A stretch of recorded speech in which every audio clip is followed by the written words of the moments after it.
শনিবার জোহরের টাইম, নামাজের পর একটা জানাজা আছে এক মরক্কান ভদ্রলোক।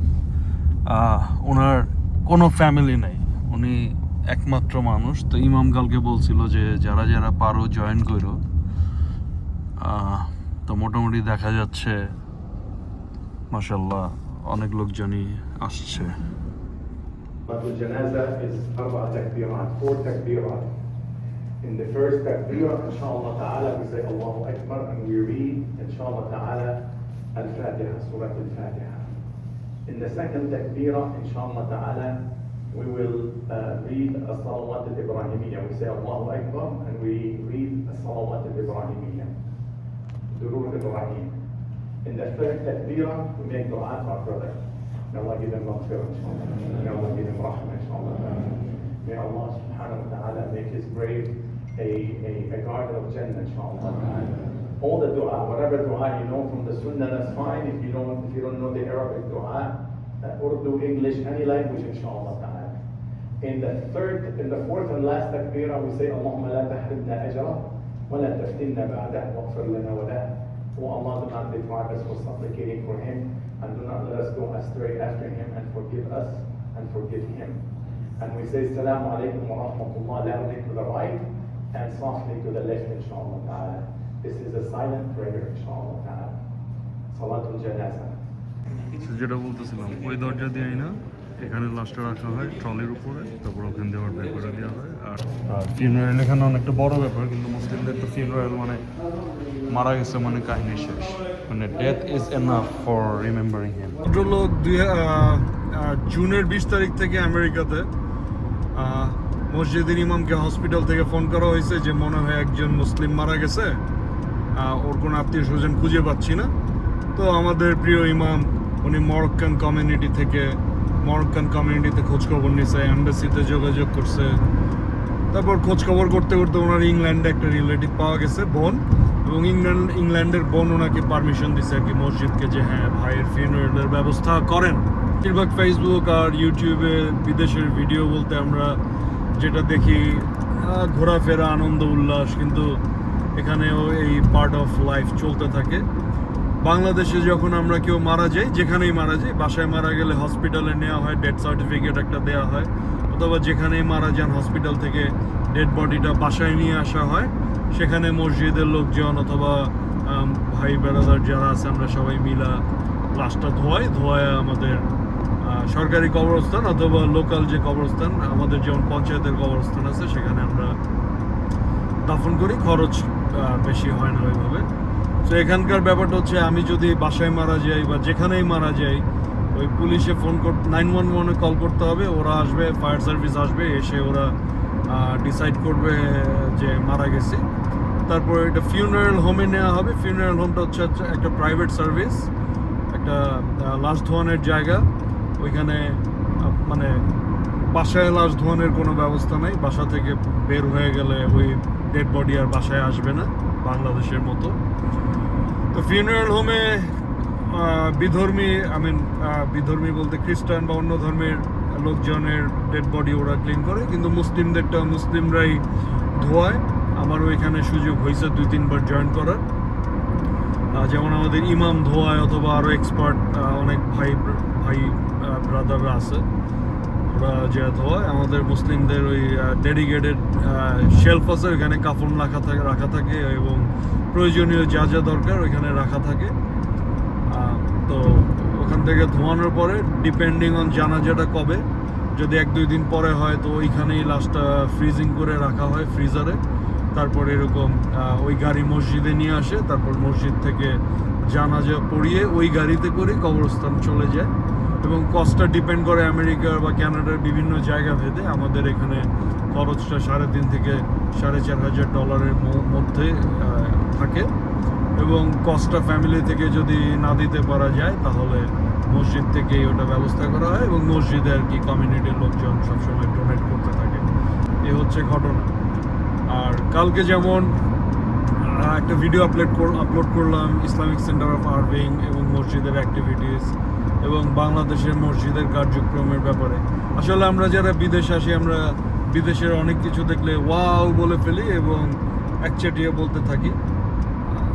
ব্যাপারটা এরকম না, বিদেশেও যেমন ওয়াওনেস আছে এবং ভেজালও আছে, আবার বাংলাদেশেও ওয়াওনেস আছে, ভেজালও আছে। কিন্তু বাংলাদেশে ভেজালের পরিমাণটা বেশি, কারণ সিস্টেম নাই বাংলাদেশে এবং আমরা আমাদের সুবিধা মতো নিতে থাকি। যাই হোক, তো বাংলাদেশে মসজিদ কেন্দ্রিক বাচ্চাদের অ্যাক্টিভিটিস নাই বললেই চলে। মসজিদের কমিটি স্থানীয় কয়েকজন লোকই কন্ট্রোল করে এবং তাদের বেশিরভাগ ক্ষেত্রে দেখা যায় তাদের ইচ্ছার মতোই যাই চলে। কিন্তু এটাতে আরও অ্যাক্টিভিটিস বাড়ানো দরকার, ইউথদের ইনভলভ করা দরকার, তাহলে এরা নতুন নতুন প্ল্যান দিতে পারবে। যেমন সানডে স্কুল, এটা যেটা বললাম আমি, এখানে বাংলাদেশে এটা আগে মক্তবের মতো ছিল এবং মক্তব কনসেপ্টটা হচ্ছে গরিবরা পড়বে, কিন্তু এখানে ব্যাপারটা এরকম না।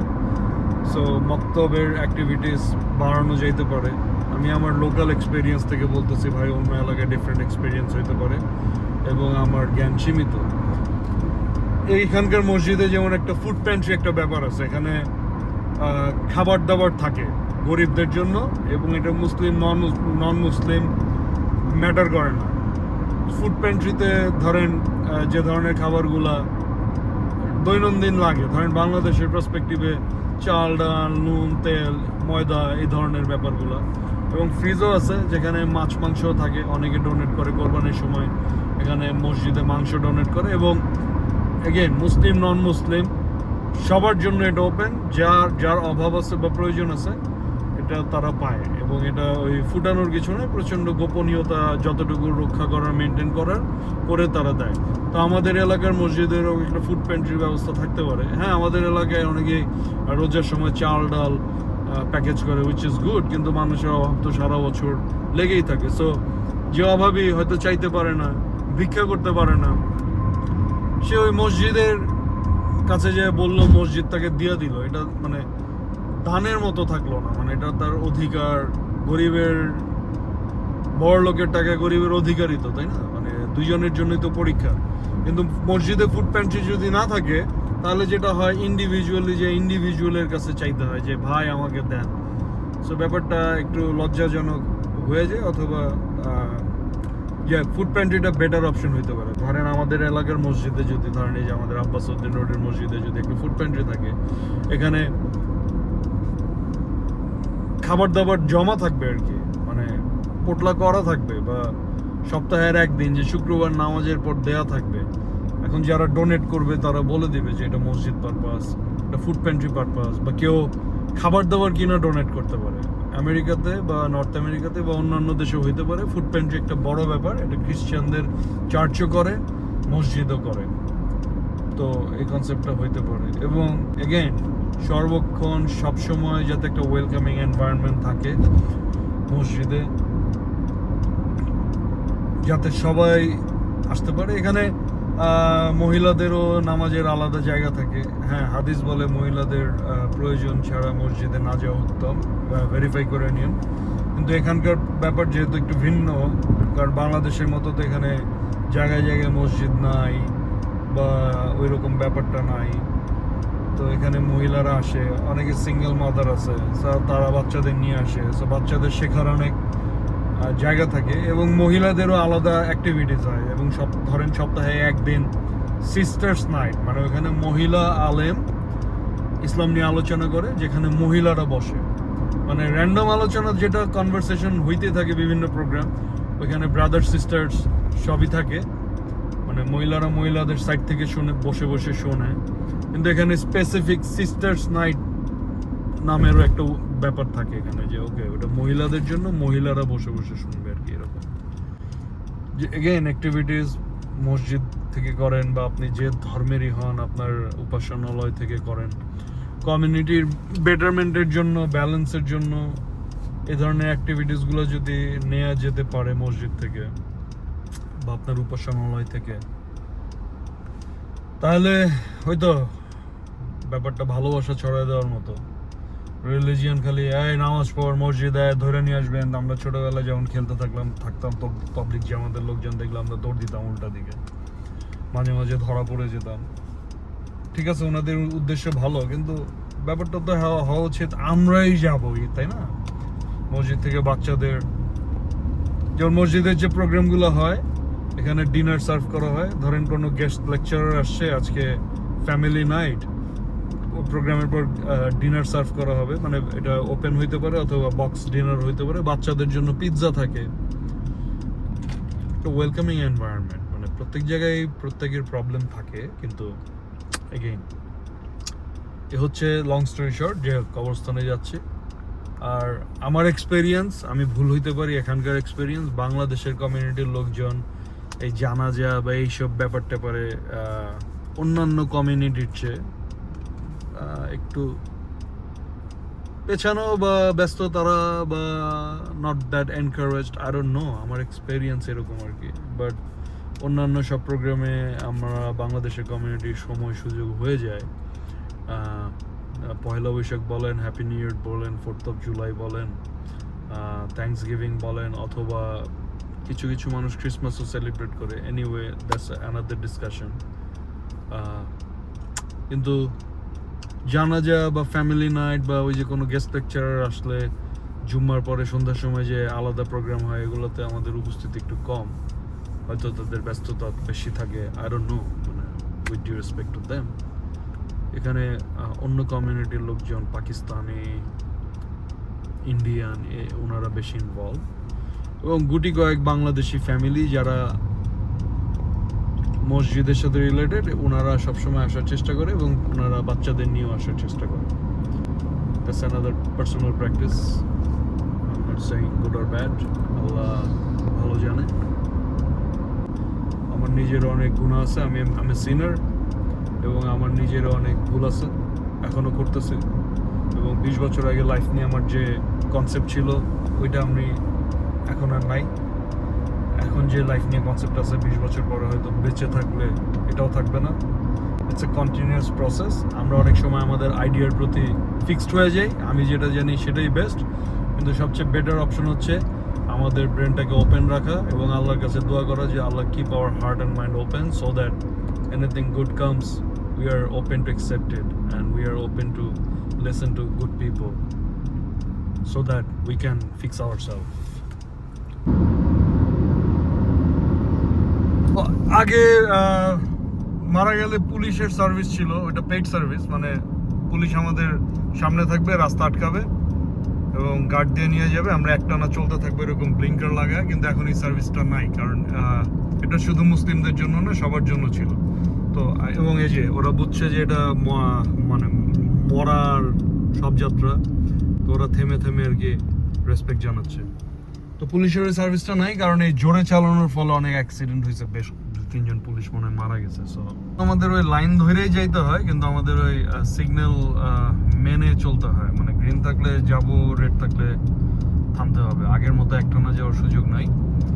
আর বাংলাদেশে যখন আমাদের এলাকায় কেউ মারা যেত, মানে আমাদের ছোটবেলায়, তখন আমাদের বেশিরভাগ কবরটা জুড়াই নিয়ে দেওয়া হতো। ইভেন আমাদের পঞ্চায়েতের কবরস্থান ছিল, কিন্তু এখন পঞ্চায়েতের কবরস্থান যেভাবে অর্গানাইজ এবং সুন্দর ওই রকম ছিল না, একটু ছোটও ছিল, জায়গা কিনে বাড়ানো হয়েছে। কিন্তু যেমন আমার দাদার কবর জুরাইন কবরস্থানে, আমার দাদির কবর আবার আমাদের পঞ্চায়েতের কবরস্থানে।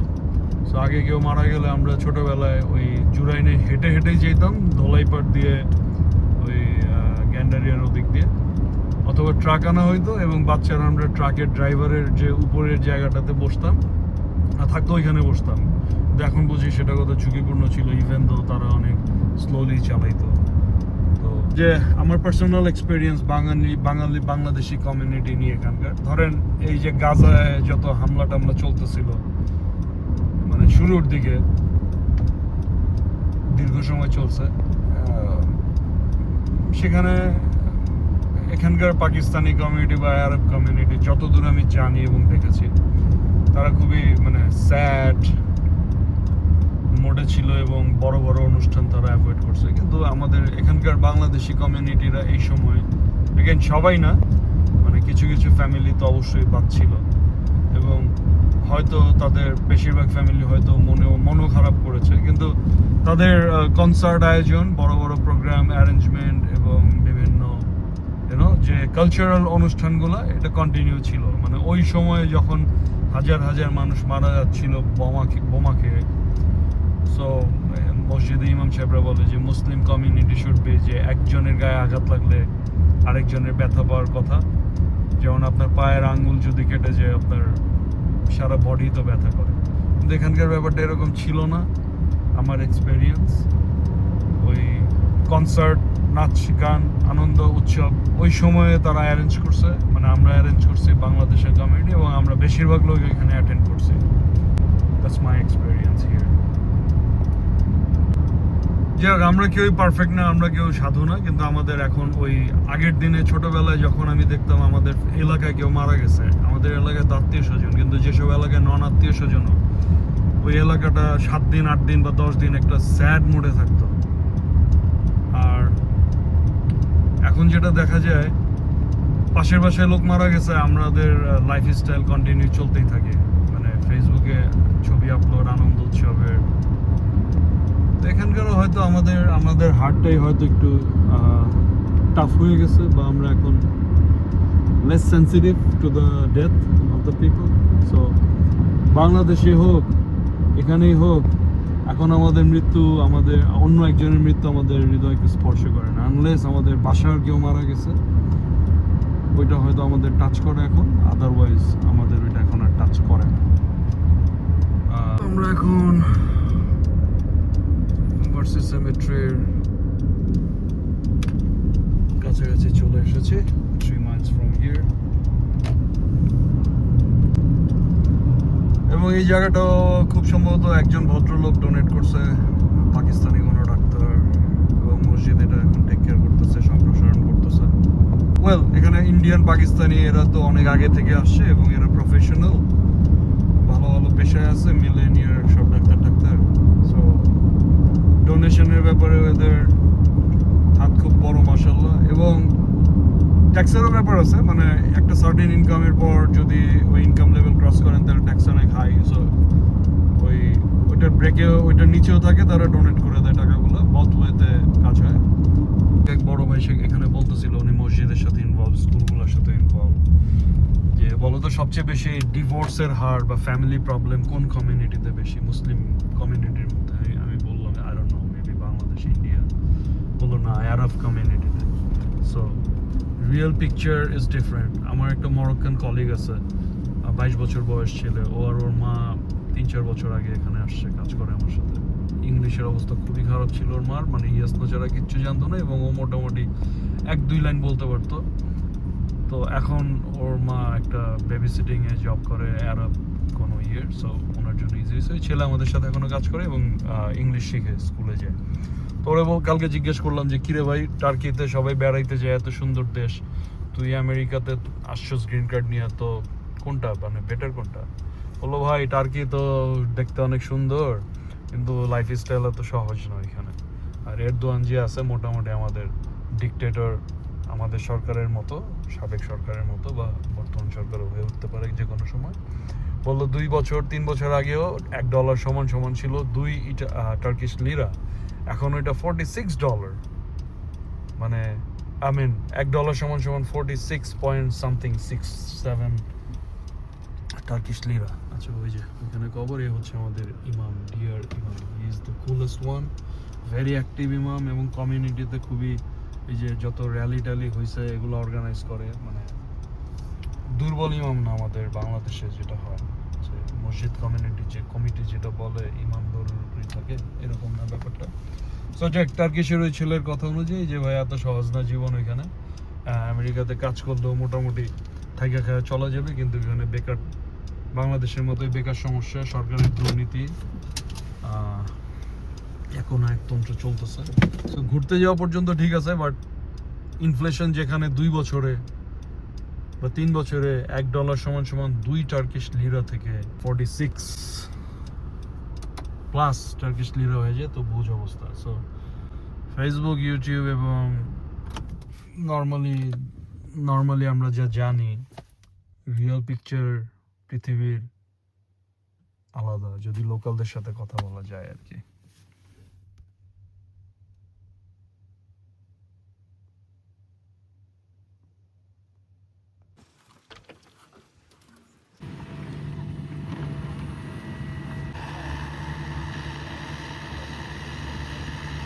ভিডিওতে বলছে এটা বাউন্ডারি করা যতটুকু, আপাতত, কিন্তু এগুলোও কবরস্থানের জায়গা, পরবর্তীতে এক্সটেন্ড করা হবে আর কি যখন লাগবে। আমি কিউরিয়াস ছিলাম যে মারা গেছে এর বয়স কত, সো আমি ইমামকে জিজ্ঞেস করলাম বয়স কত, বললো 81-তে জন্ম, মানে আমাদের বয়সী বলা যায় আর কি। এবং ইমাম আমাকে একটা অ্যারাবিক পোয়েট্রি শোনাইলো, যে থিমটা এরকম, কেউ অনেক আগে জন্ম নিছে কিন্তু অনেক দিন বেঁচে যায়, অথবা কেউ ইয়ং জন্ম নিছে তার বিয়ের দিন সে মরতে পারে, মানে মোটামুটি জিসটা এরকম। ওনাকে আমরা রেখে যাচ্ছি। এই ভদ্রলোক বৃহস্পতিবার মারা গেছে, 1958-তে জন্ম, এর 1952-তে জন্ম, মার্চে মারা গেছে। 1955, 26, 51, 26, 34, 26, 59, 26, 74, 26, 46, 25, 43, 25, 60, 25, 19, 25, এই আর কি অবস্থা। আমি একটু ভুল ইনফরমেশন শুনছি। এই ভদ্রলোকের জন্ম 1981 সালে জুনের 20 তারিখ থেকে সে মর্গে পড়ে ছিল, তার মানে অলমোস্ট কতদিন। তারপর হসপিটাল থেকে যোগাযোগ করা হয়েছে মসজিদ এম্বাসির মাধ্যমে খুঁজে ওনার বোনরে পাইছে। তো উনি এখানে কতদিন ধরে আছে বা কবে আসছে আমরা জানি না, মর্গেই পড়ে ছিল এতদিন। সো মসজিদ থেকে যদি অর্গানাইজ না করা হইতো তাহলে হয়তো সায়েন্সের জন্য, মানে স্টেট প্রপার্টি হয়ে যেত, সায়েন্সের জন্য বডিটা রেখে দিত, অথবা ক্রিমেট করে ফেলতো আর কি, পুড়ায় ফেলতো, যেটা করে সবচেয়ে সস্তা যেটা। জায়গা আল্লাহ ওকে কবরে ওনাকে রাখার ব্যবস্থা করছে, এবং শনিবার আল্লাহ ওনার জানাজের ব্যবস্থা করছে। তো আমাদের ওই শ্রদ্ধা বড় ভাই নাগিব ভাই বলতেছিল, একটা হাদিসই তো আছে এরকম, যে 100 জন জানাজায় যদি অংশ করে তাকে জান্নাতের সুবাতাস সুসংবাদ দেওয়া, এই টাইপের কিছু। সো ওনার জানাজায় 200-র মতো লোক ছিল, আলহামদুলিল্লাহ। No one knows him, and কবরে যে শোয়া দিয়ে আসলাম বাই হিমসেলফ, উনি আমাদের এখন দেখতেছে, উনি ফিল করতেছে যে আমরা সবাই চলে যাচ্ছি। তারপর ওনার ব্যাপার শুরু হবে। তো আমরা দুনিয়া নিয়ে অনেক ব্যস্ত হয়ে থাকি, আমাদের ম্যাটেরিয়ালিস্টিক লাইফ, এই নাই সেই নাই, এই পার্টি সেই পার্টি, এই জন্মদিন সেই বাড়ি, এই দামি গাড়ি, এই সব কিছু। বাট আমরা রিলেশনশিপ ভ্যালু দিতেছি না ইদানিং আজকাল। রিলিজিয়াসলি আমরা ওইভাবে ভাবার সুযোগই পাই না, সময় পাই না, এবং আমরা we all are sinner. But depend করে আপনার সার্কেলটা কি, আপনার সার্কেল কার সাথে মিশতেছেন। সো নিজে কিছু না করতে পারলেও নিজের সার্কেলটা যদি ভালো পিক করতে পারি আমরা, সার্কেলের ইনফ্লুয়েন্সে অনেক কিছু সহজ হয়ে যায়। সবাই ভালো থাকবেন, আল্লাহ আমাদের সবাইকে মাফ করে দিন। আসসালামু আলাইকুম।